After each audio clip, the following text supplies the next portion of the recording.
does inspiration come from? That question came up when I was talking about blogging a while back with a friend.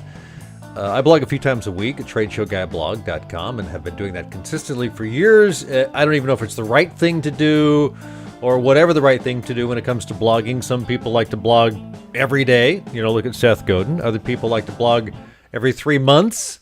I think of Scott Stratton, the unmarketing guy, and he believes that his blogging method of every 90 days or every 3 months works for him, which it probably does. I did listen to recent podcasts from Seth Godin where he addressed the issue, and he thinks it's important to ask, what is it for? So what is it for? Why are you doing it? Why do I blog? Well, frankly, there are a lot of reasons, but one reason that I don't use is that I think it can bring me business. That's not why I do it. It might not. Maybe it has in the past. It might in the future, but I don't write posts or record podcasts or videos or post photographs so that someone will buy something from me. Although if that happens, that's great. That's not why I'm doing it. No, I write, frankly, because I like to, because I need to, because I hope I have something helpful to offer, because it's good branding, because I learn about things that I write about. If you write about something that you're not sure of, you have to do a little research and you have to learn how to write. You can become a better writer. There's lots of good reasons to blog because it's worth doing without even any immediate reason to think it will get me something in return. I was at a networking group recently that I go to once a month, and one of the things that came up was a book mentioned called The Go-Giver. Now, I had to look it up. I looked it up. It's by a guy named John David Mann. I have not read the book, but I kind of read the introduction to it and got a little sense of it. It looks to be about the idea that changing someone's focus, your focus, from getting to giving, putting others' interests first, and continually adding value to their lives ultimately leads to unexpected returns. So you keep giving. So maybe that's another reason I do the blog. It's giving. Maybe that's what I'm doing. Not everybody gets it, and that's okay. I have enough people reach out to me over time to say they love the blog, that there's a ton of useful information there, that they are sharing it, but not everybody, not even a lot. But people tell me that, so even if a few people believe it's worthwhile enough that they get something good from it and they share it, that's good encouragement to help me keep doing it. It's good inspiration. Hello there. This is Tim Patterson, Trade Show Guy, and this is Trade Show Guy Monday Morning Coffee for October 1st. 2018, already the first day of October. Ooh, last quarter of the year. When you're thinking about sales, got to get those sales up. Time to ramp up for the end of the year sprint if you're in sales and business. Of course, we all know that the last 3 months of the year go by very deceptively fast. We've got, holidays in there. Thanksgiving takes up a few days. Christmas, people usually take time off around all that.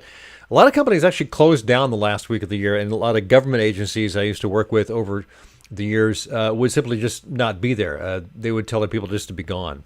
So it's a shortened time of making those sales and making business connections and completing the business that you have sold. So it'll be January 1st before we know it. And there you go. This week's guest on the video blog / podcast is Jim Shelman. Glad to welcome him.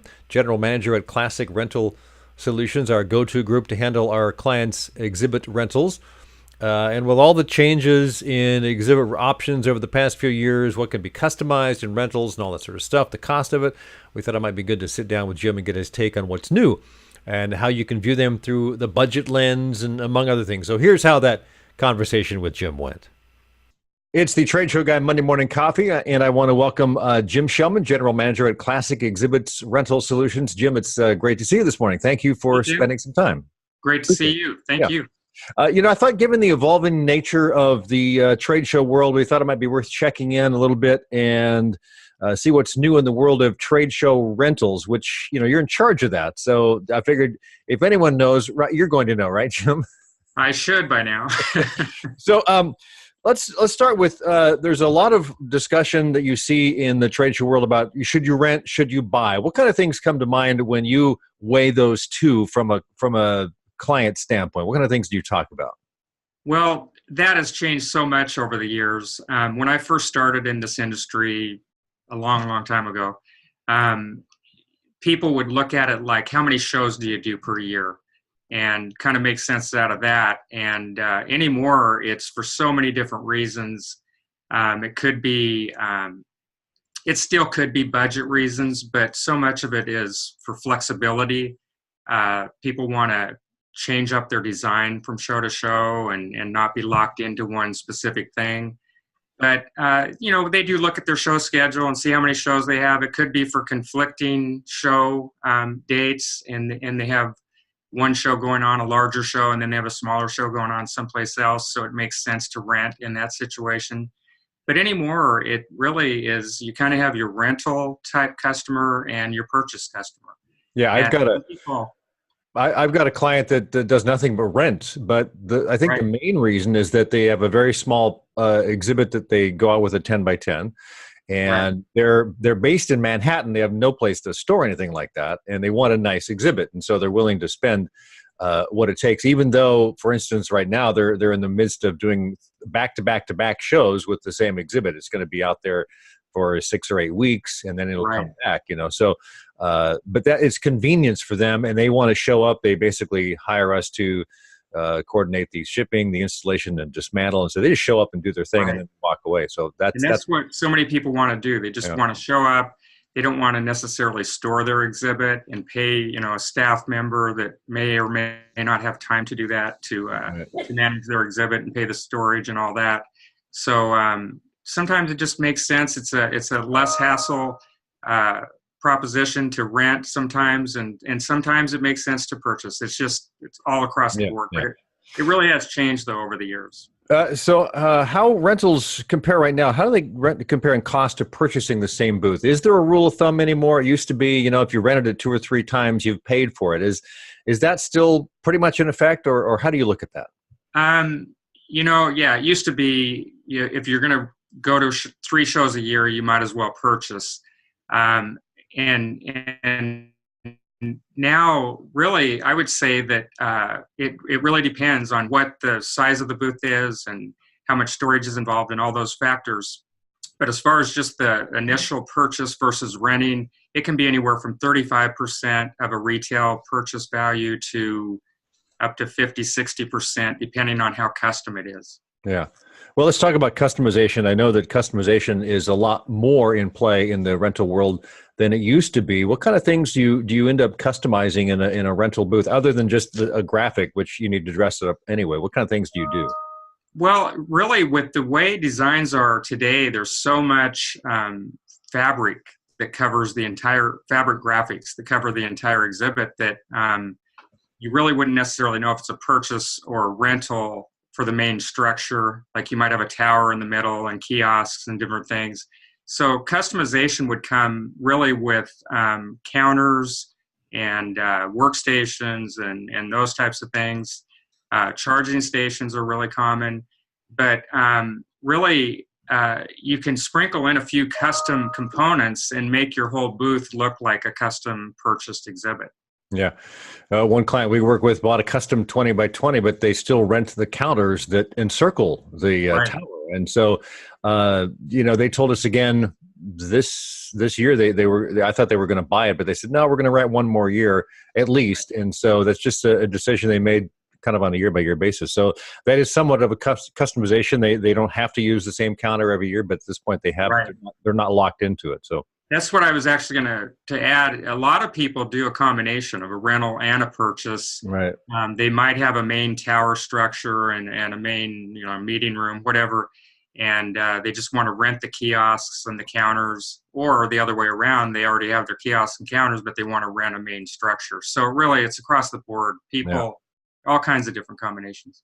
And that reminds me, we just did with you guys. We did this back wall. It's like a 10-foot high, 20-foot wide fabric graphic, which they would only use really once, and they didn't need to buy all the structure. They just paid for the graphic, and then they shipped their curved counters and another couple of things that they owned to the booth, and then just they rented the large unit, so they got a really nice back wall. Really just popped without having to pay for the entire thing, which they would only maybe use once at all. So and if they may use it once, or if they do use it again, they can just rent that same hardware again and reuse the graphics. Right. So what are the most common or popular rentals from your perspective? Do you see stuff that comes through over and over again, or is it just all over the board? You can't really put your thumb on what is popular or common. Right. Well, it really is all over the board, although I will say that we do a lot of light boxes. Like you just mentioned, we do single and double-sided light boxes, a lot of charging stations, kiosks, large quantity charging station orders and counter orders and those types of things. But really, we do an awful lot of inline exhibits, a lot of 10 by 20 inline exhibits, and a lot of 20 by 20 islands and larger. It is across the board, but we do see a lot of charging stations, light boxes, a lot of counters and kiosks. But I would say now, as far as a trend, backlighting is a really big thing right now. So the backlighting and the charging stations, they became very popular 4 to 5 years ago, and those could be customized with a simple little vinyl graphic that gets like the logo put on it, for instance, and they don't have to own it. Maybe next year they can get a different shape one or something for a much lower cost. So interesting that charging tables and fabric back walls, people are renting them a lot. Are there any types of exhibits that you see that are out there that just don't make any sense to rent? Things that just don't... We get some inquiries sometimes for custom exhibits that are, we do all kinds of customization every day, but we get some that are just so unique to that specific need that it just doesn't make sense. You're really purchasing that exhibit anyway, cost-wise. So unless they just don't want to hassle with owning it, sometimes when it gets really, really customized to their specific needs for their specific products that they're demoing at the show or whatever, we get a few of those. But for the most part, we will customize whatever people want to do. And a lot of times that's just a certain element of the booth, so it's really not as expensive as people may think. Yeah, and I was just reminded of an RFP that we responded to in the last year or so, which was a fully custom booth, like a 20 by 30, but they wanted to rent the entire thing. And I looked at the cost of what the rental was versus the buying, and it was virtually the same because there was so much customization built in. But ultimately, they just didn't want to own it because they weren't going to use it again, and they didn't have any place to store it. So they were willing to do that as much rental as they could, even though the cost of it was probably close enough to buying it that we find that all the time. I think people are really surprised to hear that, but in our world, we're seeing that every day, that people really, it's almost like leasing a car. You either want to own a car or you want to lease a car, but really there are a lot of benefits to leasing a car. You can drive it for a year to 3 years, 5 years, whatever you want to lease it for, and then just hand it back and start over again with something fresh. Yeah, and in some cases, if your tax guy knows how to do this, maybe leasing has some advantages that buying doesn't. I don't know. I don't get into that, but I think that's true too. Yeah, it wouldn't surprise me. So, Jim Shelman from Classic Exhibits Rental Solution. It's been fun to talk with you and learn more about what is going on in the rental world. I like the fact that there's a lot of flexibility that people are using rentals for, as well as the hot items, the fabric graphics, and the charging stations that can be customized. So that's kind of fun. Well, thank you, Tim. Thanks, Jim. Appreciate your time. All right. Okay. Thank you. Thanks again to Jim Shelman at Classic Rental Solutions for spending some time on this week's Trade Show Guy Monday Morning Coffee. Really appreciate it. By the way, if you like what you're hearing here, head on over to Apple Podcast and, write a quick review or rate it, rank it, whatever you want to call it.